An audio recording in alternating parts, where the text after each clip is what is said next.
నీతులు చెప్పి గోతుల పడే కథ అవుతుందట కాంగ్రెస్. రాహుల్ గాంధీని కలవాలంటే అపాయింట్మెంట్ తీసుకుంటే సరిపోతుందా? ముందు మనిషి లావుండా బక్కగుండా అనేది చెక్ చేసుకోవాలన్నట. ఒకవేళ గెస్ట్ బరువుండి చూస్తందుకు అట్టుకట్టే ఉంటే మాత్రం అపాయింట్మెంట్ క్యాన్సిల్ అవుతుందట.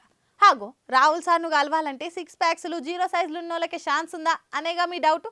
అయితే చూడండి, రాజకీయాలకు పోయేటోళ్ళు జర బక్కగారే సామి. ఇవాళ రేపు పెయ్యి గుండుకు లేకపోతే పాలిటిక్స్ లకు అలో చేస్తలేరట. అంతెందుకు సోషల్ ఇష్యూస్ అన్నిటి మీద పోరాటం చేస్తాము, ఉద్యమాలు చేస్తామని చెప్పుకుంటున్న కాంగ్రెస్ లోనే 0 సైజ్ లేకపోతే ఎంత పెద్ద లీడర్ అయినా 0 లెక్కనేనట. ఇట్లా అంటుంది ఎవరో బయట అపోజిషన్ పార్టీ లీడర్లు కాదు, వాళ్ళ పార్టీ లీడర్ జీషన్ సిద్దికి అనేట అని చెప్తున్నాడు. రాహుల్ గాంధీ భారత్ జోడో యాత్ర చేసేటప్పుడు పాపం మీ సిద్దికి కాకకు రాహుల్ సాబ్ ను కలుసుకోవాలనిపించిందట.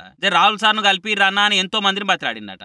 కుదరదు సార్ బిజీగా ఉండని తప్పించుకున్న లీడర్లు ఆఖరికి చేతులు ఎత్తేసిరట. కాంగ్రెస్ పార్టీకి సోనియా కుటుంబానికి ఎన్నో ఏండ్ల సంద అభిమానం కొనుక్కుంటా పైసలు ఖర్చు పెట్టి పనిచేస్తుంటే నన్నెందుకు రాహుల్ కలవనియరు అని గట్టిగా అడిగే వరకలా, అయ్యా సారు నిన్ను కలవనీయకపోయేందుకు వేరే కారణాలు ఏం లేవు, నువ్వే కాదు రాహుల్ సార్ ను ఎవరు కలవాలన్నా బక్కగా 0 సైజుగా ఉండాలి, నువ్వేమో అట్టా కట్టున్నావు అని అన్నారట. పాపం ఆయన అట్లా అన్నందుకు 2-3 రోజులు తిండి తినలేదట, నిద్ర కూడా పోలేదట. ఇప్పటికిప్పుడు 10 కిలోల బరువు ఎట్లా తగ్గాలని మస్తు రంది పడ్డాడట. రాహుల్ గాంధీ మంచోడే గానీ ఆయన తోని ఉండేటోళ్లతోనే అసలు సమస్య అని చెప్తున్నాడు మనోడు. ఆయన డౌట్ అనుమానం ఏందంటే వాళ్ళు కాంగ్రెస్ ను అంతం చేసేందుకు వేరే పార్టీలకి వెళ్ళి ఏమైనా సుపారీ తీసుకున్నారో ఏమో అని అంటున్నాడు. ఏం రాహుల్ సారు ఏంది అన్యాయం? బాడీ షేమింగ్ ఆఖరికి పాలిటిక్స్ లో కూడా ఉన్నదా? అది కూడా మీ పార్టీలా? వామ్మో జర దీన్ని సీరియస్ గా తీసుకో సారు, లేకపోతే మొదటికే మోసం అవుతుందో.